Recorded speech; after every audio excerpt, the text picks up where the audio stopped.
अहमदाबाद से लंदन के Gatwick airport जा रहे परिवार की आखिरी सेल्फी। पति पत्नी, उनके जुड़वा बच्चे और उनकी बेटी। और यह एक और तस्वीर उस परिवार की उनके खुशनुमा दिनों में। राजस्थान का यह परिवार। मैं आपसे एक सवाल पूछना चाहता हूं, क्या इस परिवार के लिए हमें अपनी सरकार से सवाल नहीं पूछना चाहिए? और यह सवाल इसलिए जरूरी हो जाते हैं क्योंकि आने वाले दिनों में इस तरह की दुर्घटनाएं ना दोहराई जाएं। सबसे बड़ी बात, जिस ड्रीमलाइनर 787 की दुर्घटना हुई है उसके बारे में विसिल ब्लोअर पहले सवाल उठा चुके हैं। 1 साल पहले इसको लेकर बवाल हुआ था, मगर हमारे गृह मंत्री कहते हैं कि दुर्घटनाओं को टाला नहीं जा सकता। क्या देश के गृह मंत्री ऐसा इसलिए कह रहे हैं ताकि सरकार से सवाल ना पूछा जाए? सुना जाए 12 सेकंड का देश के गृह मंत्री अमित शाह का यह वीडियो, कल शाम का उनका यह वीडियो सुना जाए। मैं एक बात जरूर कहना चाहता हूं कि ये एक्सीडेंट है, एक्सीडेंट को कोई रोक नहीं सकता। टाटा को जिम्मेदारी दी गई थी ना एयर इंडिया के रखरखाव और उसकी कायापलट के लिए। क्या सरकार अपनी जिम्मेदारी से पूरी तरह से बच सकती है? क्या देश के गृह मंत्री जो हैं यह कहकर बच सकते हैं कि दुर्घटना को नहीं टाला जा सकता? तो मैं आपसे पूछना चाहता हूं कि फिर किस मुद्दे पर आपसे सवाल किया जाए? पहलगाम के बैसरण को अनाथ छोड़ दिया जाता है, वहां पर कोई सुरक्षा कर्मी नहीं होता। अमित जी, आतंकवादी आते हैं और 28 भारतीयों को मौत के घाट उतार देते हैं। अब तक उन आतंकवादियों को ना पकड़ा गया है, ना मौत के घाट उतारा गया है। आपसे सवाल ना पूछा जाए। कुंभ में हादसा होता है, अब तक भारतीय जनता पार्टी सरकार ने किसी पर कार्रवाई नहीं की है। मगर दूसरी तरफ बैंगलोर के चिन्ना स्वामी स्टेडियम में जो भगदड़ मचती है, जिस पर भाजपा बवाल मचाती है, मगर वहां की कांग्रेस सरकार ने पुलिस वालों पर कार्रवाई की है। बेंगलुरु आरसीबी के एक अधिकारी को गिरफ्तार भी किया है। इस तरह से कार्रवाई की जा रही है, मगर इस सरकार की कोई जवाबदेही नहीं है। बड़ी बड़ी घटनाएं हो जाती हैं, मगर देश के गृह मंत्री की कोई जवाबदेही नहीं है। वो कह रहे हैं कि दुर्घटना को नहीं टाला जा सकता। वो आगे ये भी कहते हैं कि जो डिजास्टर रिस्पांस टीम है अहमदाबाद की, उसने शानदार काम किया और वो अपनी कसौटी पर खरी उतरी है। क्या आप देश के गृह मंत्री के इस बयान से इत्तेफाक रखते हैं? सुना जाए उनका पूरा बयान। जिन्होंने अपने परिजनों को गंवाया है, हताहत हुए हैं, वो सभी को मनपूर्वक संवेदनाएं व्यक्त करता हूं।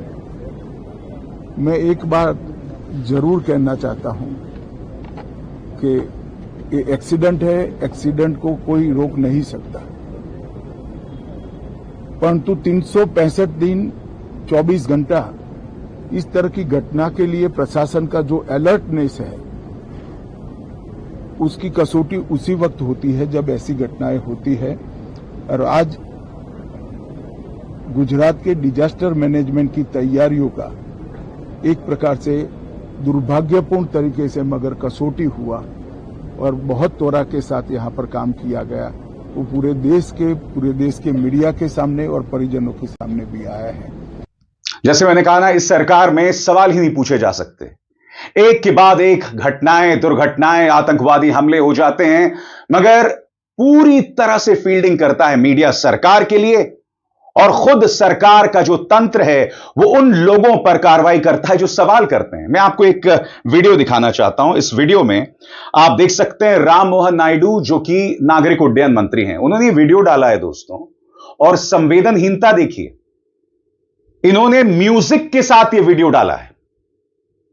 इस सरकार में भरमार है रील मंत्रियों की। हर मंत्री रील बना रहा है साहब, जवाबदेही कुछ नहीं है। हर मंत्री रील बना रहा है। देखा जाए राम मोहन नायडू जो एक रील पेश कर रहे हैं अपनी जवाबदेही को लेकर, देखा जाए।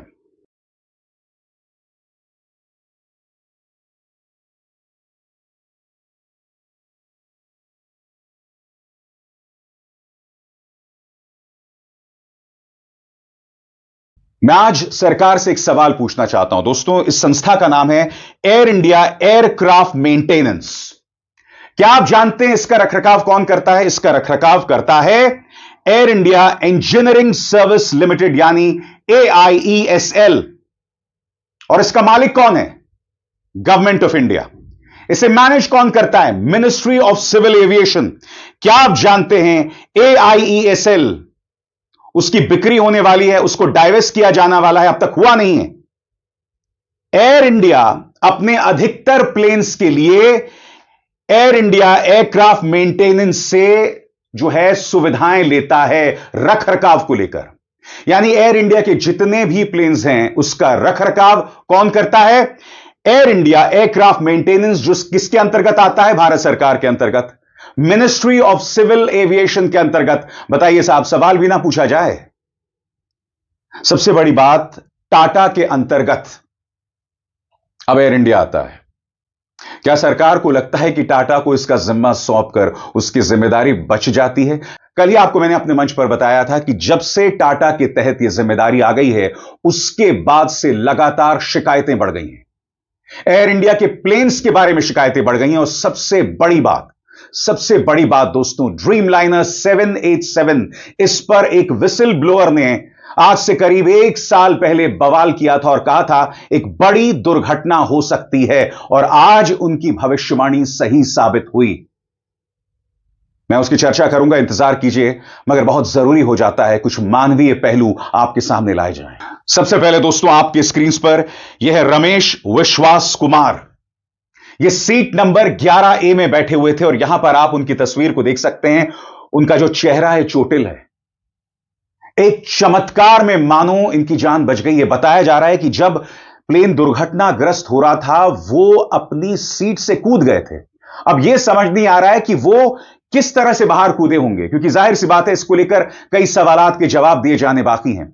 और यहां पर आप देख सकते हैं बाकायदा वो चलकर जा रहे हैं। यह है रमेश विश्वास कुमार की तस्वीर, जो कि एक ब्रितानी नागरिक हैं। उनका पूरा परिवार इस वक्त ब्रिटेन में है।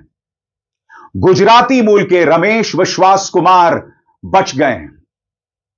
काश इसी तरह से बाकी 242 लोग भी बच जाते हैं, मगर जो दास्तानें सामने उभर कर आ रही हैं ना, वो दिल को कचोटने वाली हैं। मैं आपके सामने एक बार फिर उस परिवार को दिखाना चाहता हूं, 5 सदस्यों का एक परिवार, खुशनुमा दिनों में उनकी ये तस्वीर और ये आखिरी सेल्फी जो ली गई थी। आप कल्पना कर सकते हैं जब प्लेन दुर्घटनाग्रस्त हो रहा होगा तब ये बच्चे किस खौफ से गुजर रहे होंगे, और उससे भी ज्यादा खौफ उनके मां बाप में, यह सोचते हुए कि इस दुर्घटना में वो तो नहीं बचने वाले हैं, मगर उनके बच्चे, उनका भविष्य, वो भी नहीं बचेंगे। अब मैं आपको एक वीडियो दिखाना चाहता हूं दोस्तों। ये 2 ब्रिटिश नागरिकों का वीडियो है। ये 2 प्रेमी हैं, 2 समलैंगिक हैं। ये लोग इस बात को लेकर खुश थे कि उन्होंने भारत में बहुत अच्छा वक्त बिताया, और वो जा रहे हैं, एक दूसरे को छेड़ रहे हैं, मजाक कर रहे हैं। ये इस प्रेमी जोड़ी का आखिरी लम्हा। इस वीडियो को देखें दोस्तों। We are at the airport, just boarding. Goodbye, India. Goodbye. Thank 10-hour flight back to England. What's your biggest takeaway, Jamie? We've done this already. On a different thing. Oh, right. What's my biggest takeaway? I don't know. Yeah, fascinating. Great. Thanks for your contribution. Okay. Yeah, my biggest takeaway is don't lose your patience with your partner. Yeah. You're already starting to. You've already snapped at me while we're having chai at the airport. You see, you've learnt nothing.